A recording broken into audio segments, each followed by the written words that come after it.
Okay. Share my screen. Okay. So we're starting from the beginning of the 10th Perek, what's known as Perek Rabbi Pesahim. This Perek has a lot of important halachot in it. As its name implies, it discusses the halachot of Erev Pesach. It also discusses all the halachot related to the Seder. Okay, earlier in the Masechet, which of course we're skipping for now, the Gemara talks about the Korban Pesach. The Gemara talks about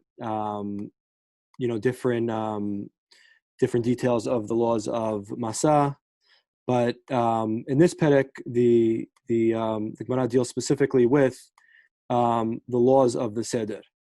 Okay, but even before the Seder, we already start preparing during the day of Erev Pesach, and that is where our Mishnah picks up. Okay, now for some of you, this is a review. For my Hillel students, we studied this year, but my intention is that we should do it in much more depth than we were able to do it in school. We're going to be looking at all the commentaries on the page. In Masechet Pesachim, we have the good fortune that we actually have an extra perush, which does not appear elsewhere in Shas, which is the perush of the Rashbam. We have Rashi, of course, who appears in almost the entire Shas, and on every Masechet Gemara. We have the Tosafot, of course, who also do, and the Rashbam, who was Rashi's grandson and one of the original members of the Tosfot. He also has a commentary on Masechet Pesachim. So we'll be looking at all three of those commentaries, and Bezrat Hashem, these commentaries are going to help us understand the Gemara in greater depth and detail. Okay? If you have any questions, obviously this is a little bit different than in person, so you could use the raise hand button, or you could raise your hand in the camera, and hopefully I'll see you. And then in terms of who's reading, I guess for now I'll be reading, unless we could find a better system that works for everybody. So here we go. So the Mishnah says, Erev Pesachim samuch lemincha lo yochal adam ad shetechshach. The Mishnah says, Erev Pesachim, on Erev Pesach, samuch lemincha. The word samuch literally means next to. We're going to see, though, that the commentaries give an exact amount of time for what samuch here means. But for now, samuch just means next to.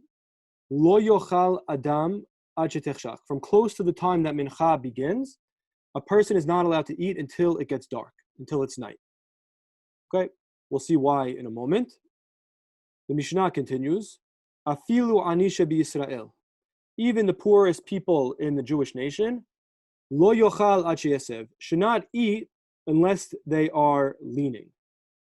Okay, so the Mishnah now moves on to a different halacha related to the Seder, which is familiar to us, which is called heseba. Heseba is leaning.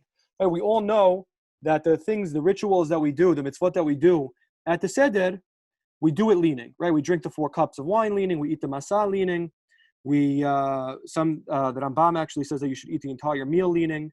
Some people have the custom to eat the karpas leaning. The only thing that we don't eat leaning is the maror. But everything else that we do during the Seder, we do it leaning. Okay, that's called heseba. So the Mishnah says, even a poor person is not permitted to eat unless he is leaning. Okay? Again, we'll see why it is that the Mishnah is singling out the poor. Why would you have thought otherwise? Why would you have thought that the poor maybe don't have to eat while leaning? Okay, that's a question that the commentaries are going to address. Okay, because the question being, of course, everyone has to lean. Everyone has to lean. So why is it saying that even the poor people cannot eat unless they're leaning? Okay, the next part it says, "V'lo yifchetulo me'arba kosot shel yayin." You should not subtract from the 4 cups of wine. Ve'afilu min hatamchui, even from the charity plate. Okay, tamchui is what we call nowadays the food pantry. Tamchui is literally the kli, the utensil that they would use to collect the food. Right, nowadays, many communities such as ours have a food pantry where food is collected for the poor people to come take. So that in the time of the Gemara was called the tamchui. Tamchui is a place where they would collect food, and a poor person was permitted to go and take from there. So the Mishnah is saying you should not subtract from him from the 4 cups of wine, even from the tamchui. So we're going to see, again, this seems like a simple Mishnah, but there's a few things we have to explain. First of all, who is it talking about? Who should not subtract from the 4 cups? And what does it mean, even from the tamchui? Okay, there's different ways that the Rishonim interpret it. The Rishonim are the rabbis that lived roughly from the 900s to the 1500s. We call those the Rishonim. That's the first section of Jewish commentaries. And they're the first people that we look to when we want to understand the Gemara. So Rashi is considered Rishon. Tosafot are considered Rishonim. So those, the Rambam, who we'll also be looking at, is considered Rishon. So the Rishonim have different ways of chopping up this Mishnah. Again, seems like a few simple halachot. Don't eat on Erev Pesach, simple enough. Make sure to lean, even if you're poor, seems simple enough. And don't subtract from the 4 cups, also seems simple enough. But we'll see that that there actually is more here than meets the eye. Okay, so that's our Mishnah. Before we look at any of the commentaries, anybody have any questions or suggestions to contribute? Yes, can you explain how tamchui again? Good. So tamchui is a food platter. Okay, nowadays we call it a food pantry, a place where food is collected for the poor. So the Mishnah is saying even a poor person that takes from the tamchui still has to do the 4 cups. So tamchui is a location? It's actually a kli. It's a utensil. They call the tamchui is the bowl. It's a bowl, a plate that they would collect the food in. Okay. So, but we're going to see what the Mishnah rather is trying to say when it says va'afilu mina tamchui. Okay. So we'll go in chronological order. So we'll start with Rashi. Rashi is over here in the top left. I'll turn on my laser for those who are looking at the screen. Okay. Rashi says, Mishnah Erev Pesachim samuch lemincha. On Erev Pesach, close to Mincha, Rashi says, what does samuch mean? Kodem lemincha me'at. A little bit before Mincha. Okay? Now, Rashi did not define for us which Mincha we're talking about, which is something that we're going to see. We know that there's 2 types of Mincha. There's what we call Mincha Gedolah, and there's what we call Mincha Ketana. Mincha Gedolah starts from 6.5 hours into the halachic day. So 6.5 hours after sunrise. That's called Mincha Gedolah. Mincha Ketana starts 9.5 hours after sunrise. Okay? So the Mishnah just says Mincha. It doesn't clarify which type of Mincha it's talking about, Gedolah or Ketana. Okay, we're actually going to see the Gemara later is going to discuss that question. For now, Rashi doesn't tell us anything. He doesn't tell us which Mincha. We're going to see some of the other commentaries already are going to jump in and tell us which Mincha, but Rashi for now doesn't. Excuse me. Also notice that Rashi does not give a specific time amount. He just says a little bit before. So we're going to see that Rashbam is going to come and fill in that blank for us in a little bit. He's going to define a little bit more what, in terms of the actual timing of this prohibition to eat on Erev Pesach, the Rashbam is going to fill that in for us because the Rashi, as you see, doesn't give us very much information. Okay? He says, Lo yochal, a person's not permitted to eat. Says Rashi, Lo yochal, kedeh sheyochal masa shel misvah v'te'avon mishum hidur misvah. He says, kedeh sheyochal masa shel mitzvah, in order that a person could eat the masa that he's going to eat, the masa of the mitzvah that he's obligated to eat at the seder, right? You're obligated to eat a minimum of a kazait, 1 ounce or an olive's worth of masa at the seder. That's called matzah shel mitzvah, the midoraita mitzvah of eating matzah, l'te'avon, with an appetite. Mishum hidur mitzvah, in order to perform what we call hidur mitzvah. Hidur mitzvah means beautifying the mitzvah, doing the mitzvah in the best possible way. So Rashi says, what's the reason that the Mishnah says you're not allowed to eat on Erev Pesach? The reason is in order that you have an appetite to eat the matzah. And since you have an appetite to eat the matzah, you're doing the mitzvah in the most beautiful way. Because if you did the mitzvah of eating matzah when your stomach was already full, then what's going to happen? it's not in the most beautiful way because your stomach is already filled. But if you don't eat already from the time of mincha, so it's already a few hours that you haven't eaten, you're going to be hungry, and that's going to beautify the mitzvah of eating masa. Okay, now I want you guys to hold on to this thought. We're going to see how other Rishonim deal with this question of what is the reason that you're not allowed to eat on Erev Pesach. In fact, the Gemara itself is going to talk about it soon. Okay, so that's a question that we should put on our shelf of questions that we're going to be investigating, which is, what is the real reason that the Mishnah says you're not allowed to eat on Erev Pesach? Okay, Rashi continues, "Ve'afilu ani she'b'Yisrael lo yachal," even a poor person in the Jewish nation shall not eat. Says Rashi, "Bilele Pesachim," on the night of Pesach, ad sheyesev, until he is leaning, kederech b'nei horin, the way that free people lean. Okay, now Rashi is of course talking about in his time and in the time of the Gemara, which was that the way a comfortable person would eat would be leaning. Nowadays, of course, we eat sitting at a table, but they ate leaning. Says Rashi, zecher lecherut, to commemorate the freedom, right? Because we were freed from Egypt on the holiday of Pesach, so we want to physically show our freedom. B'mita ve'ala shulchan, on a cushion and at a table. What does Rashi mean? So the way they used to eat, the way the free people used to eat was they would have a cushion, a mat, and it was around a table, and they would eat leaning on their side while laying on the table. Okay? Now, again, to us, it sounds not that comfortable to eat while you're laying on a mat, but that's how they used to eat.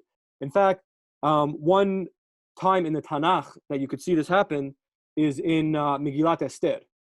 Right? What is in Megillat Esther, after Esther reveals Haman's plan to Ahashverosh, right? They were sitting at a meal, and Esther reveals her identity and reveals that Haman is trying to kill her people, and Ahashverosh storms out, and then Haman stands up and begs with Esther, and then it says Haman fell on Esther's bed. Where did the bed come in? She wasn't in bed; she was eating a meal. So the answer is they used to eat their meals on beds. That's how they used to eat. So that's where we got this idea of leaning. We lean because the way that kings and noblemen used to eat was on a cushion, leaning while they're eating. So that's so the halakha is therefore that we have to lean because we want to act, we want to show our freedom on the Seder night. Okay, so that's called derech b'nei horin, the way free people do it. Zecher lacherut, to commemorate the freedom. Okay. B'mitav ala shulchan. Just parenthetically, if you're for just an interesting thing, one of the later Baalei Tosfot named the Ravya said already in his time, he said, this is not a comfortable way to eat. He said, actually, only people that are not feeling well lean when they're eating. When you're eating, you sit up straight. That's how we eat nowadays. God forbid if you're sick, you can't hold yourself up, so you slump in your chair. So the Ravya says this halakha doesn't apply anymore. Of course, that's not how we hold. We hold like the Gemara says, and the Rambam, and the Shulchan Aruch, and all of our poskim, all of our halachic rabbis tell us that we still eat leaning. But it is interesting that there is an opinion that says that since nobody does that anymore, it's actually the opposite. It's actually uncomfortable to eat that way, that we shouldn't do it anymore. But of course, that's not how we hold for halakha. We hold that you do still have to lean at the seder. Okay. Next, arba kosot. Right, we said you cannot subtract from the 4 cups. It says Rashi, why 4? Keneged arba'a leshonei geula, the 4 languages of geula, the 4 languages of freedom, ha'amurim begalut Mitzrayim, that were said regarding our being freed from Egypt. The Torah used 4 different ways to describe the fact that Hashem freed us from Egypt. V'hoseti etchem, v'isalti etchem, v'ga'alti etchem, v'lakachti etchem, v'parashat va'era. In Parashat Va'era, in the Chumash, in the Torah uses 4 different ways to describe how Hashem rescued us. Therefore, Rashi says we have 4 cups. And the last one says Rashi, Va'afilu, we said Va'afilu min hatamchui, even a poor person from the tamchui. What Rashi says, what does that mean? Rashi says, "Ve'afilu mitparnes mitamchui shel sedaka." Even if he's a poor person who gets his food from the food pantry, dehainu ani sheba'aniyim, which is the poorest of the poor.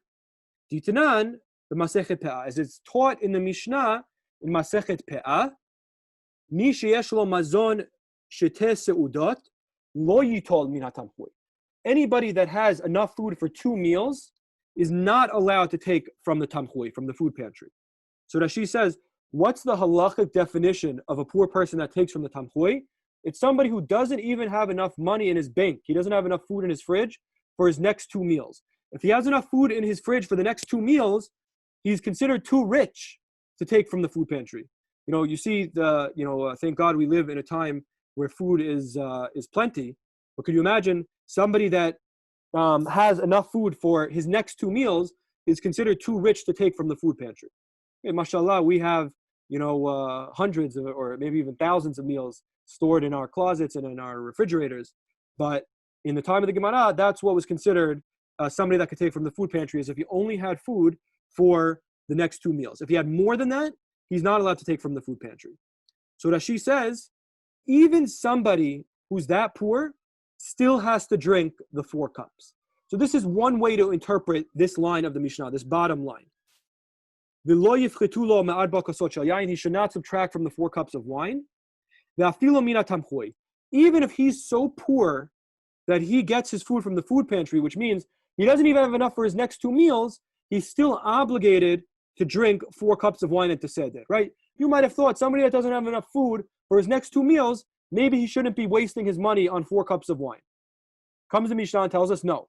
The 4 cups of wine are such an important mitzvah that even a poor person who's at a level where, God forbid, he has to go to the food pantry to get his food, still such a person's obligated in the 4 cups of wine.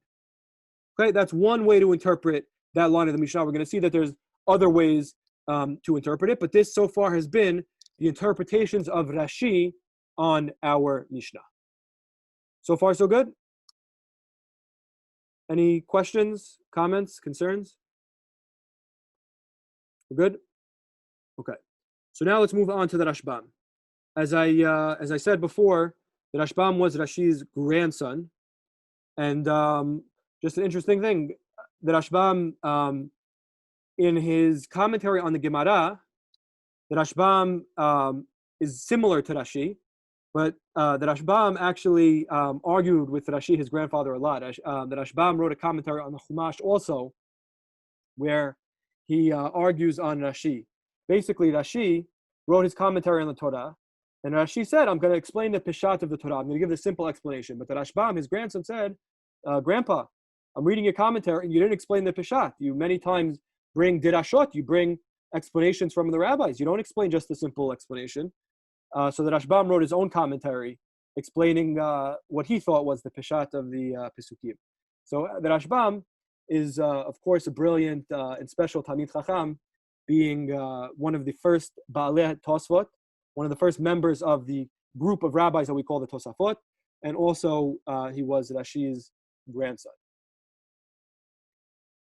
So if you see here, actually, it says, Perush Rabbeinu Shemuel, right? Rashbam stands for Rabbeinu Shemuel, Talmid Rashi. He was the student of Rashi. So says the Rashbam, Arvei Pesachim Samuch Lemincha, our first line of our Mishnah, Erev Pesach Samuch Lemincha. He says right off the bat, Mincha Ketana. Okay? So remember before we said the Mishnah just says Mincha. It doesn't say which Mincha. Okay? And Rashi didn't tell us either. The Rashbam fills it in for us. He says we're talking about Mincha Ketana. Now we're going to see the Gemara later is going to say this itself, but for now, we have no clue. The Rashbam is cluing us in on something that we would have no way of knowing otherwise. He says we're talking about Mincha Ketana. Mincha Ketana, again, is one of the 2 options. It's the smaller option, the shorter option, because it starts later in the day. There's Mincha Gedolah, which starts at 6.5 hours, and there's Mincha Gedolah, which starts at 6.5 hours. There's Mincha Ketana, which starts at 9. So says the Rashbam, Arvei Pesachim Samuch Lemincha, Mincha Ketana, Kodem Lemincha Me'at, a little bit before Mincha, which is hasi sha'a, a half hour, 30 minutes. So the Rashbam defines what does it mean, samuch. Samuch means hasi sha'a, a half hour, b'techilat sha'a asirit, at the beginning of the 10th hour. At the beginning of the 10th hour, again, when we're talking about hours in halakha, we're talking about what we call sha'ot zmaniyot, halachic hours, which are counted from sunrise. So he says till the 10th hour. Now, don't get confused. The Rashbam is doing a little bit of, he switches back and forth. There's two ways to count. You could count complete hours, or you could say which hour you've entered. Okay? So when we say mincha ketana is at 9.5 hours, it's at 9.5 hours from sunrise. But you're already into the 10th hour from sunrise. Because at the end of that hour, you'll start the 10th hour. Okay? You'll have completed the 10th hour. So when we say 9.5 hours, we mean from sunrise, right? But the Rashbam says, B'techilat sha'a asirit. The beginning of the 10th hour is when it becomes asur to eat. Okay, so you have to do a little bit of math. I'm not very good at math, but even I can understand, right? The Rashbam is saying, okay, you have 9.5 hours is when mincha ketana starts. Okay, so you have to subtract chatzi sha'a, a half hour. That equals 9 hours, right? So 9 hours, sorry, I did the wrong sign. Again. 9 hours is when the prohibition to eat on Erev Pesach begins. The prohibition to eat on Erev Pesach begins at 9 hours, which can also be called the beginning of the 10th hour. It's the completion of 9 hours, which then starts the beginning of the 10th hour. Again, this is the math. Mincha ketana starts at 9.5 hours from sunrise. Samuch lemincha is a half hour, so subtract a half hour, and you get 9 hours. After 9 hours, which is the start of the 10th hour, that's when the prohibition to eat on Erev Pesach begins. Now, the Rashbam says, how did we get to this number? He says, Ditnan. As we learned in the Mishnah, Tamid nishchat bishmona umechsa. The korban tamid, the daily korban, which was brought in the Bet HaMikdash every single day, was slaughtered bishmona umechsa, at 8.5 hours. The karev betisha umechsa, and it would be offered on the Mizbeach after 9.5 hours. Meaning from the time that they slaughtered it, then after they slaughtered it, they had to collect the blood, and they had to skin the animal, and they had to get it ready to be brought on the Mizbeach. So that whole process took an hour, and at 9.5 hours, it was ready to go up onto the Mizbeach. Nimset, we find mincha ketana b'tesha umechsa. We find that mincha ketana is at 9.5 hours. Meaning, why do we pray tefilat mincha? What we call tefilat mincha nowadays, which is at mincha ketana, 9.5 hours and onwards. Where do we get that from? We got it from the Bet HaMikdash. In the Bet HaMikdash, they used to bring the korban tamid, the daily mincha korban, was brought at 9.5 hours. Why? Because at 8.5 hours they would slaughter it. It would take an hour to prepare it, and 9.5 hours they would bring it on the Mizbeach. And therefore, that's when we say the prayer, because our prayers nowadays are a substitute for the korban. Okay? The Rashbam continues, V'samuch close to that time, so close to 9.5 hours, Hainu chatzi sha'a. When the Mishnah said the word samuch, that equals 30 minutes. So we have to subtract 30 minutes, kodem. B'sof sha'a tishi'it, at the end of the 9th hour. Again, I said you could use 9 and 10 interchangeably, depending if you're talking about the end of the 9th or the beginning of the 10th. Right? You understand how that's the same thing? The end of the 9th and the beginning of the 10th is the same thing. So before he said here, b'tchilat sha'a asirit, the beginning of the 10th, here he says, b'sof sha'a tishit, end of the 9th. Those are really the same thing, because the end of the 9th is really the start of the 10th. As soon as the 9th ends, the 10th comes in. Right? U'tchilat sha'a asirit, which is also the same as the beginning of the 10th hour. Okay, so the Rashbam clarified 2 important points for us that we didn't know before. The Rashbam told us, A, that which mincha are we talking about? Mincha gedolah ketana, we're talking about mincha ketana. B, he clarified to us, what does samuch mean? How much time? Samuch means a half hour. So the prohibition to eat on Erev Pesach is 9 hours, because it's 9.5 hours. Mincha ketana minus a half hour. Samuch. So samuch means go down, take off some time. 9 hours is where the prohibition to eat on Erev Pesach begins. Okay? Any questions on this Rashbam?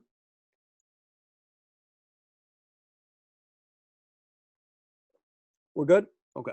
Awesome. Says the Rashbam next. He says, Lo yochal adam. A person may not eat. He says, similar to Rashi, Kedesh yochal masa shel mitzvah lete'avon mishum hidur mitzvah. He says, why can't you eat on Erev Pesach from the 9th hour and onwards? In order that you be able to eat the masa of the mitzvah, the masa that you're going to eat at the seder, lete'avon, with an appetite, mishum hidur mitzvah, in order to beautify the mitzvah of eating masa. Okay? No difference as far as we could tell between Rashi and the Rashbam on that one. They both say that the reason that you're not allowed to eat from the 9th hour and on is to preserve your appetite for masa. Says the Rashbam, "V'afilu anisha b'Yisrael lo yochal." Even a poor person cannot eat unless he's leaning. Says the Rashbam, "Be'arvei Pesachim," he cannot eat on Erev Pesach at the seder ad sheyesev, until he's leaning. Kederech b'nei chorin, the way free people eat, b'mita ve'al hashulchan zecher la cherut, on a mat and at a table to commemorate the freedom. Again, Rashi and the Rashbam are on the same page. An ani has to lean just like everybody else. Okay? The lo yivchetula. This is where things get interesting. If you remember, let's look back at our Mishnah up here. We said, the lo yivchetula. They should not subtract from the 4 cups. The question is, who in the world is they? Who is they? Okay? Now, if you're just looking at this at first glance, you might think they means the poor people. Poor people, hey, poor people, guys, don't subtract from your 4 cups. You got to do 4 cups like everybody else, even if you're very poor. Says the Rashbam, that's not what it means. The Rashbam says that's not what it means. The Rashbam says it means right here, v'lo yivchetula gaba'eh sedakah. He says this is a commandment to the gaba'eh sedakah. The gaba'eh sedakah is the person responsible for collecting and distributing the sedakah, the charity. So this is a commandment to the gaba'eh sedakah, hamifarnesin et ha'aniyim, that support the poor people. Kiditnan, as it says in Masechet Pe'ah, en pochatin le'ani ha'over mimakom lemakom. It says you cannot subtract from the poor person ... All right, that's just the beginning of the quote. But the point is, he's saying this word en pochatin, do not subtract. We see in other Mishnayot that that's a commandment that goes to who? To the gaba'eh sedakah. So the Rashbam says, how do I know this Mishnah is talking not to the poor, but instead to the people that give the money to the poor? It's because it uses this key word, yifchetu. Yifchetu is a word that in the Mishnah, in other places, for example, in Masechet Pe'ah, is a word that's used to order the gaba'eh sedakah. So the Rashbam says, since we use the word lo yifchetu, do not subtract, that's our first clue that we're not talking to the poor people, we're talking to the people that distribute the money to the poor people. So he says, Alma, lishna de lo yifchetu, the word lo yifchetu, agaba'eh sedakah ka'eh. It's a reference to the distributors of the sedakah. Again, the Rashbam is making an inference. He's saying the usage of the word yifchetu by our Tana, by the author of our Mishnah, is our clue that it's not talking to the poor person. Because in the Mishnah, in other locations, for example, he quotes Masechet Pe'ah, that word is a word that's used to command the distributors of the tzedakah. Okay? So that's A. That's the first part of this Rashbam. You could see for those that learn Gemara, the Rashbam is already writes a little bit longer than Rashi does. Rashi is usually keeps it to 1 point per Rashi. The Rashbam is a little bit more loaded, more similar to the Tosafot, because of course the Rashbam was one of the Baalei Tosafot. So he says, that's the first part. The first point is Who is our Mishnah talking to? The Mishnah is talking to the distributors of tzedakah.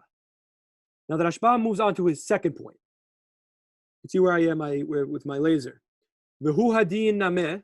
He says, but even though our Mishnah is not talking to the poor person, he's saying the halacha still applies.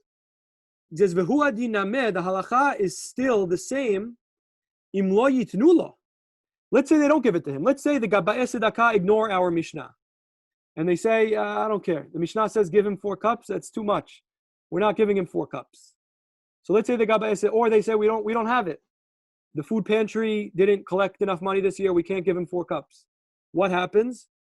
It says, Im lo yitnu lo, shesarich sheyehazer b'kol kocho acharav. He says, the halacha is still that if they don't give him, he has to use all his strength to get it. He's got to do whatever means necessary.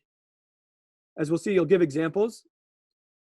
He says, okay, but if that's true, if it's true that the poor person has an obligation to get it by whatever means necessary, then why are we making a point to say that the Mishnah was not talking to the poor person? Right? The Rashbam says, the Mishnah is not talking to the poor person, it's talking to the Gabbai. It's talking to the person in charge. But he says, but it's also true that if the Gabbai doesn't give it to him, he still has to try and get it by himself. So then you might ask on the Rashbam, so what's the big deal to say that the Mishnah was talking to the poor person? Basically, it is talking to the poor person because he still has to do whatever means necessary to get it. So he says, no. He says, Ela orcha de milta nakat. He's saying it wrote the orcha de milta. Orcha de milta means the way how things go, the way things usually go.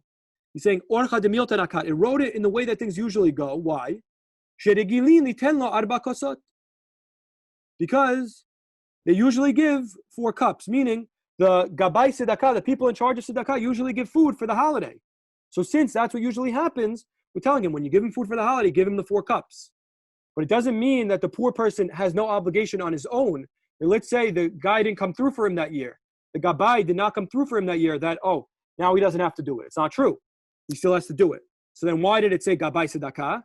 Because that's usually what happens. Most years, the Gabbai Tzedakah is the one that's going to be responsible to get it to him. But if there's a time where the Gabbai Tzedakah doesn't, don't think that he's not obligated. Okay? He says, Usidaran mifurash lefanenu. He says, the order of the 4 cups, the halachot of the 4 cups are explained later in front of us, meaning it's going to come up later in our perek. The laws of the 4 cups are found in this perek of Rabbi Pesahim that we're studying. He says, Umasinu, we found Bereshit Rabbah in the Midrash on Bereshit. He says, Rav Huna b'shem Rabbi Abba. Rav Huna says in the name of Rabbi Abba, Amar, Keneged Arba Leshonei Geula.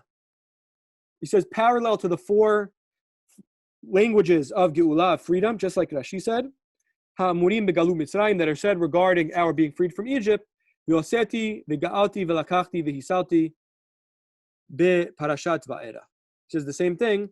The 4 cups are keneged, the 4 words of Geula that the Torah uses, just like Rashi. So let's review this Rashbam. The Rashbam said, first of all, who is our Mishnah talking to? Our Mishnah is talking to the Gabbai Tzedakah. When it says don't subtract, it's not saying the Ani should not subtract. It's saying the Gabbai Tzedakah should not subtract. Now, does that mean that the poor person is allowed to subtract? Now, let's say the Gabbai Tzedakah subtracted. Does that mean that the poor person could also subtract? No. The Rashbam says he still has to do whatever means necessary to get those 4 cups. So then why did it say Gabbai Tzedakah is opposed to the poor person? Because most of the time, the Gabbai Tzedakah is the one that's going to be responsible for this. Okay? And the last thing he says is, what's the source for 4 cups? Why 4? What's magic number 4? It's because of the 4 phrases of Geula that the Torah uses when it talks about how Hashem took us out of Egypt. There's one final Rashbam here on our Mishnah. He says, Va'afilu. Again, this line was Va'afilu min hatamchui, even from the charity plate. So we saw that she said, even somebody who's so poor, which means that he doesn't have enough for his next 2 meals, even such a person has to do the 4 cups. That's how Rashi explained it. Let's see what the Rashbam says. It says, Ve'afilu hu mitparnes metamchui shel tzedakah. is even if he's the type of person that is supported through the charity plate, Dehainu anisha ba'aniyim, which is the poorest of the poor. Titnan b'masechet pe'ah, is taught in Masechet Pe'ah. Mi sheyesh lo mazon sheteh seudot lo yitol min hatamchui. Somebody that has enough food for his next 2 meals is not allowed to take from the tamchui. Again, Rashi brought this also. He says, afilu hachi, even such a person, im lo natnu lo gaba'eh tzedakah. Let's say the gaba'eh tzedakah did not give it to him. Yimkor et malbusho. He has to even sell the shirt off his back. Right? That expression, give the shirt off your back, right? Comes from the Chachamim. Right? He says even if he has to sell his own clothing, even if he has to sell the shirt off his back in order to get the money, or yilveh, or he has to borrow, he has to even go into debt, or yaskir et atzmo, he has to rent himself out, meaning he has to go and work for somebody. He goes to a guy and say, sir, I'll work in your field if you give me 4 cups of wine. Bishvil yayin la'arba kosot, in order to get the 4 cups of wine. So the Rashbam explains, if we read it back into the Mishnah, he says, how does this sentence read? V'lo yivchetu lo ma'arba kosot shel yayin, gaba'eh tzedakah, did not subtract from the 4 cups of wine. What if they do though? Let's say the gaba'eh tzedakah do not come through. So says the Rashbam, va'afilu mina tamchui. Even if you're so poor that you take from the tamchui, and the gaba'eh tzedakah did not come through for you, what do you have to do? You have to do whatever it takes to get it. You have to even sell the shirt off your back. So what is va'afilu mina tamchui? Even if you are so poor that you take from the tamchui, don't think that you're off the hook. You have to do whatever it takes in order to get the 4 cups. Okay? So there's really 2 ways to look at this line, va'afilu mina tamchui. It's either talking to the poor person, or it's talking to the gaba'eh tzedakah. If you want to read it as the poor person, it's saying, gaba'eh tzedakah, make sure to give the poor person 4 cups, but if they don't, now we're going to switch, talk to the poor person. Poor person, they didn't give it to you, so then make sure to get it, even if you're so poor that you take from the tamchui. Another way to read it would be to say it's talking to the gaba'eh tzedakah. The gaba'eh tzedakah, you're supposed to not subtract from him for the 4 cups. Let's say he gets from the tamchui, still do it. So I actually want to show you guys. I didn't make up that explanation on my own. Nope, wrong thing. This one. You guys, did your screen change also when I just changed it? Yeah? Okay. So this is Rabbeinu Yechiel. Rabbeinu Yechiel is one of the Baalei Tosfot also. And he actually has a different explanation than the Rashbam. He quotes the Rashbam right here. Quotes the Rashbam and says, what does it mean, afilu mina tamchui? It says that this is the poorest of the poor. Tahainu anishe ba'aniyim. Itnam b'masechet pe'ah, it says in Masechet Pe'ah, mi sheyesh lo mazon shteh seudot. Somebody that has enough food for his next 2 meals. Lo yitol mina tamchui. Don't take from the food pantry. Mikol makom, however, im lo yitnu gaba'eh tzedakah, let's say they don't give it to him. Yimkor malbushav avur arba kosot. He has to sell his clothing to get the 4 cups. So look at this. It says, V'lo nir'ah leRabbeinu Yechiel. It says, Rabbeinu Yechiel does not agree with this explanation. He doesn't see it. Demai kamash malan. What is it teaching us? What's the lesson here? Pshita, it's obvious. Kevan de mechuyav b'arba kosot. Because he's obligated in the 4 cups, mali ashir, mali ani. What difference does it make if he's rich? What difference does it make if he's poor? Right? The first question of Rabbeinu Yechiel is, Rashbam, why do we need a line in our Mishnah dedicated to saying that even if the poor person is so poor that he takes from the tamchui, that he's going to have to sell his shirt or go into debt? It's obvious. We know that. Because why would we think he's off the hook? What, is he not Jewish because he's poor? No, he's still Jewish. Every Jewish person has to drink 4 cups. And when you have to drink 4 cups, you got to do what it takes to get those 4 cups. So if you're rich, good. If you can afford it, good. But if you're poor, okay, so do what it takes to get it. We don't need a Mishnah to tell us that. That's the first question of Rabbeinu Yechiel. The od kashe, second question, an additional question. The mashma, the ka'eh agaba'eh tzedakah. It sounds like it's talking to the gaba'eh tzedakah. Now recall, guys, that even the Rashbam himself said, if you look back at our Mishnah, that this sentence, "V'lo yifchitu lo ma'arba kosot shel yain," was talking to the Gabbai Tzedakah, right? But then he says a switcheroo. He says, so from here to here, he says it's talking to the Gabbai Tzedakah. But then he says over here, it switches and starts talking to the poor person. Okay? That's what the Rashbam says, right? That's what the Rashbam says. So Rabbeinu Yechiel, he says, but what are you talking about, right? We just said that that we were talking to who? We were talking to the Gabbai Tzedakah. Right? So he says, it sounds like we were talking to the Gabbai Tzedakah, who said that in the middle of the Mishnah, we change the lens and we start talking to the poor person. That they make sure to give him from the tamchui, from the food pantry. Okay? That's what we were saying. He says,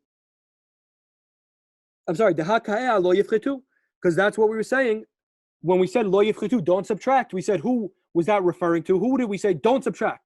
Who were we talking to? We were talking to the Gabbai Tzedakah. So he says, Lachen yir'ah leRabbeinu Yechiel. Therefore, Rabbeinu Yechiel believes that